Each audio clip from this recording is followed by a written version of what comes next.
सगळ्यांना आजचा हा व्हिडिओ खूपच खास आहे कारण आजपासून आपले शिवण क्लासेस सुरू होत आहेत। तर तुम्हा सगळ्यांची ही एक नवीन सुरुवात असणार आहे। तर तुम्हा सगळ्यांच्या या एक नवीन सुरुवातीसाठी नवीन जर्नीसाठी आपण ऑल द बेस्ट म्हणत आजचा हा क्लास सुरू करूयात। नमस्कार, मी आहे कविता व तुम्हा सगळ्यांचा माझ्या YouTube चॅनल स्टिचिंग सोपं आहे विथ कविता मध्ये स्वागत आहे।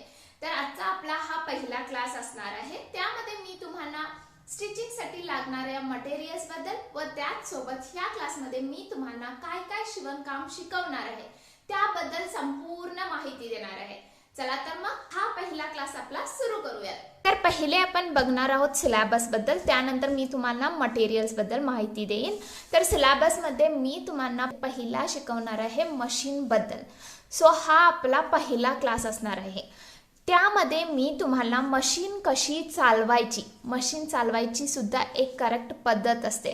जे कोण बिगनर असतात, ज्यांना कोणाला स्टिचिंग काय आहे हे सुद्धा माहीत नाही, त्यांनी पण आपले हे क्लासेस बघून स्टिचिंग शिकू शकतात। सो मी त्याप्रमाणे अगदी बेसिक पासून ह्या क्लासमध्ये शिकवत आहे। तर मी मशीन कशी चालवायची, मशीनमध्ये पण एक प्रकार असतो, त्याच प्रमाणाने आपण मशीन चालवावी लागते, नाहीतर उलटी मशीन फिरवली की मशीन लॉक व्हायचे चान्सेस असतात। मग त्यामध्ये पण एक करेक्ट वे असते मशीन चालवायची। ती मशीन कशी चालवायची ह्यामध्ये मी तुम्हाला डिटेल करून माहिती देणार आहे। त्यानंतर मशीनमध्ये दोरा कसे घालायचा त्याबद्दल माहिती देणार आहे। त्यानंतर मशीनमधले इम्पॉर्टंट पार्ट्स, आता जे आम्ही डेली यूज करणार आहोत त्या पार्ट्स बद्दल मी ह्यामध्ये डिटेल करून माहिती देईन। म्हणजे ते पार्ट्स कसे दिसतात, त्यांना काय म्हणतात, असे सगळे ह्यामध्ये मी तुम्हाला डिटेल करून माहिती देणार आहे। तर ह्या चॅप्टरमध्ये मी तुम्हाला मशीन बद्दल संपूर्ण माहिती देणार आहे। त्यानंतर येतो आपला इंच पट्टीचा क्लास। आता आपण काही एक शिवायचं असेल, साधा रुमाल जरी तुम्हाला परफेक्ट फिनिशिंग मध्ये स्टिच करायचा असेल तर त्याला मेजरमेंट्स करावे लागतात, मार्किंग्स करावे लागतात, त्यानंतर तो परफेक्ट फिनिशिंग मध्ये रेडी होतो। तर मेजरमेंट्स करायला, मार्किंग्स करायला आपल्याला इंच पट्टी मोजायला यावी लागते। तर ती कशी मोजायची, इंच पट्टी कशी दिसते, इंच पट्टीमधले भाग कोणते कोणते, प्रत्येक भागाला काय म्हणतात, ह्याबद्दल मी ह्या क्लासमध्ये डिटेल करून माहिती देणार आहे। त्यानंतर येत आहे स्टिचेस। स्टिचेसमध्ये पण प्रकार आहेत, ते कोणते कोणते प्रकार आहेत, त्यांची नावे काय, हे सगळं मी ह्यामध्ये शिकवणार आहे। त्यानंतर मी स्टिचचे असाइनमेंट देणार आहे। जे कोण बिगनर आहेत ना, त्यांना डायरेक्ट कट करून स्टिचेस करायला लावले तर परफेक्टली येणार नाही। तर पहिले प्रॅक्टिस स्टिचिंग करावी लागते, त्यासाठी मी असाइनमेंट्स देणार आहे। तर ते कोणते कोणते असणार आहेत, काय असणार आहे, ते सगळं ह्या स्टिचेस क्लासमध्ये कव्हर होणार आहे। त्यानंतर येतोय लंगोटा। आता आपलं मशीन चालवायला आली, मोजमापणी टाकायला आले, स्टिच करायला आले, तर इथपासून आपले स्टिचिंग क्लासेस चालू झाले। तर ह्यामध्ये मी स्टिचिंगमध्ये पहिला तुम्हाला लहान बाळांचा लंगोटा कसे स्टिच करायचा त्याबद्दल माहिती देणार आहे। हा खूपच इम्पॉर्टंट, हे जे काही तुम्ही स्टिच कराल ते तुम्हाला खूपच युजफुल असणार आहे। कारण आपल्या घरामध्ये किंवा शेजारी किंवा रिलेटिव्समध्ये लहान बाळ असणे हे तर कंपल्सरी आहे। तर हे तुम्ही जे काही स्टिच कराल ते वेस्ट जाणार नाही, खूपच युजफुल असणार आहे तुमच्यासाठी। तर लंगोटामध्ये मी तुम्हाला दोन प्रकार दाखवणार आहे, एक साधा लंगोटा, एक नाडा लंगोटा। तर तो कसा दिसणार, कसे स्टिच करायचं, कसे मार्किंग करायचं, हे सगळं मी या लंगोटाच्या क्लासमध्ये सांगणार आहे। त्यानंतर येतो टोपी। तर लहान बाळांसाठी टोपी कशी शिवायची, टोपीमध्ये मी दोन प्रकार दाखवणार आहे, ससा टोपी व टिकली टोपी। नंतरला येते कुंची। कुंचीमध्ये मी दोन प्रकार दाखवत आहे, साधी कुंची व प्लीट्स कुंची। साधी कुंचीमध्ये वरचा भाग फक्त साधा असतो आणि प्लीट्स कुंचीमध्ये त्याला प्लीट्स येतात। नंतरला येत आहे ड्रेस। तर मी तुम्हाला लहान बाळांसाठी पेटीकोट, साधा ड्रेस, अम्ब्रेला फ्रॉक हे कसे कटिंग स्टिचिंग करायचं ह्यामध्ये डिटेल करून माहिती देणार आहे। तर त्यानंतर येतात ब्लाउज। आता लंगोटापासून ड्रेस पर्यंत तुम्हाला स्टिचिंगची भरपूर प्रॅक्टिस झालेली असते। स्टिचिंग एवढंच नाही, मार्किंग, कटिंग, मेजरमेंट्स, मोजमापणी टाकायला सगळं परफेक्ट प्रॅक्टिस झालेली असते। मग त्यानंतर आपण ब्लाऊज शिकूयात. मला प्रश्न पडला असणार की डायरेक्ट ब्लाऊज का नाही घेत. आता बघा, जर का कोणी बिगनर असेल आणि त्यांना मशीन सुद्धा माहीत नाही, डायरेक्ट मी त्यांना ब्लाऊज शिकवले तर त्यांची कटिंग तेवढी परफेक्ट येणार नाही, मार्किंग परफेक्ट येणार नाही, स्टिचिंग परफेक्ट येणार नाही. सो ओव्हरऑल ब्लाऊज जो आहे तो परफेक्ट फिनिशिंगमध्ये रेडी होत नाही.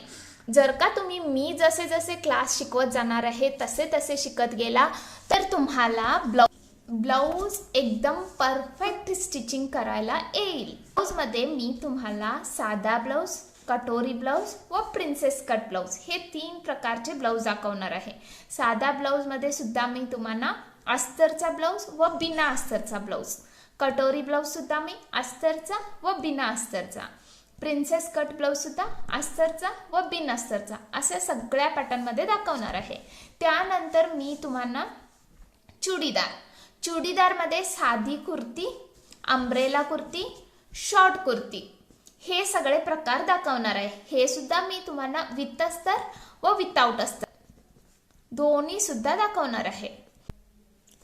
तर एवढं सगळं सिलेबस आपल्या ह्या स्टिचिंग क्लासमध्ये कव्हर होणार आहे.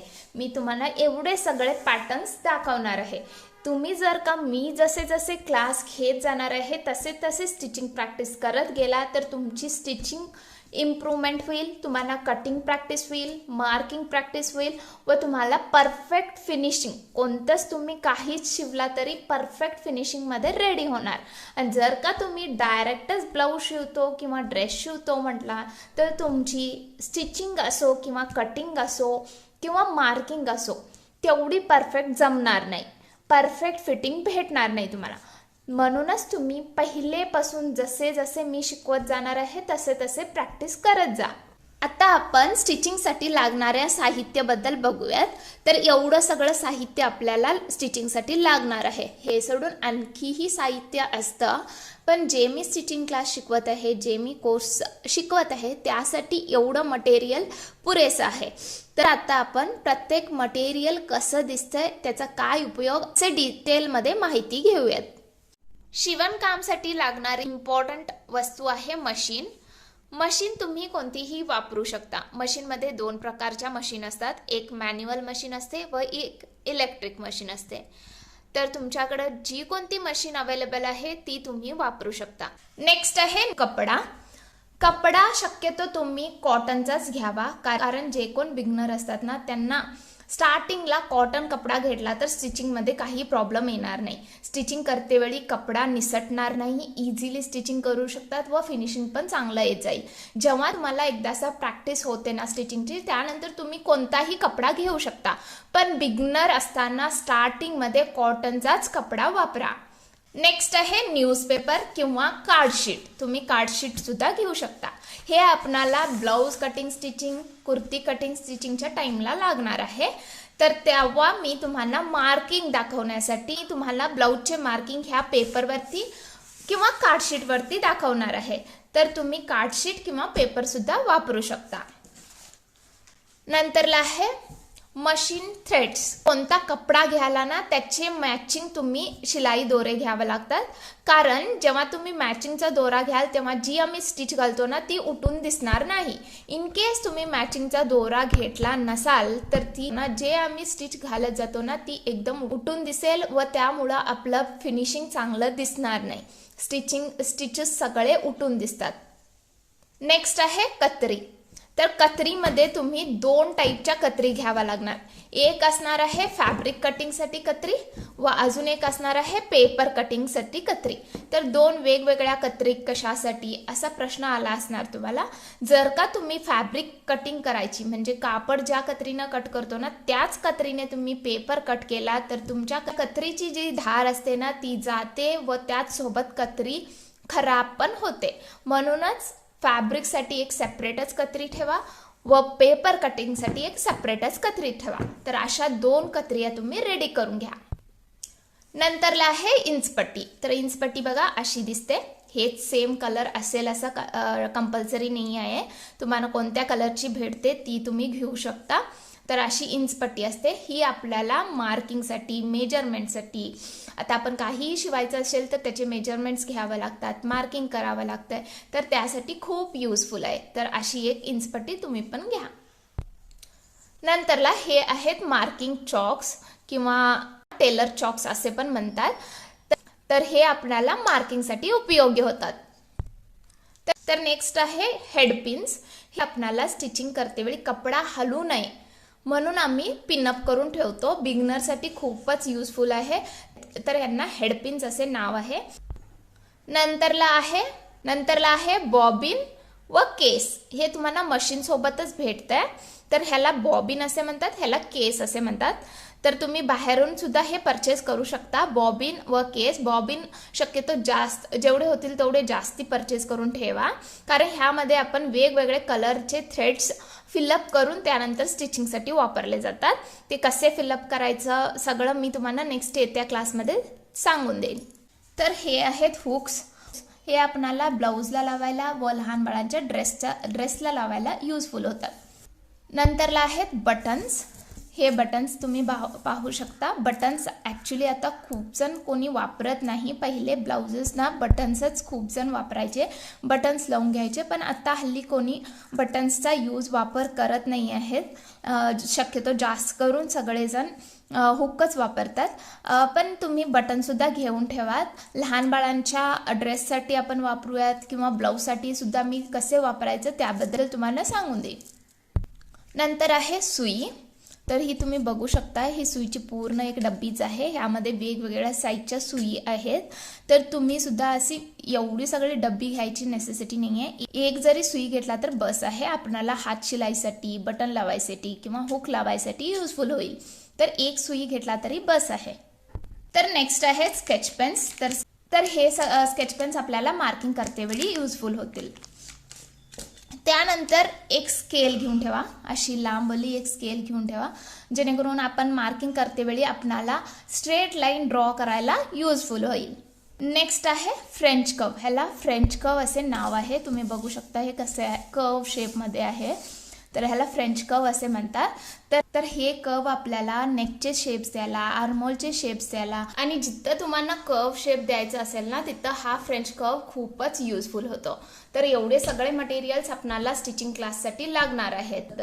तर ह्या क्लासमध्ये मी तुम्हाला स्टिचिंगसाठी लागणाऱ्या मटेरियल्सबद्दल व सिलेबसबद्दल डिटेल करून माहिती दिली आहे. तर आजचा हा क्लास तुम्हाला कसा वाटला कमेंट करून नक्की सांगा. आवडल्यास आमच्या चॅनलला सबस्क्राईब करा, लाईक करा व शेअर करायला विसरू नका. भेटूयात नेक्स्ट क्लासमध्ये. तोपर्यंत हसत राहा, शिकत राहा व मेन म्हणजे शिवत राहा. Bye bye.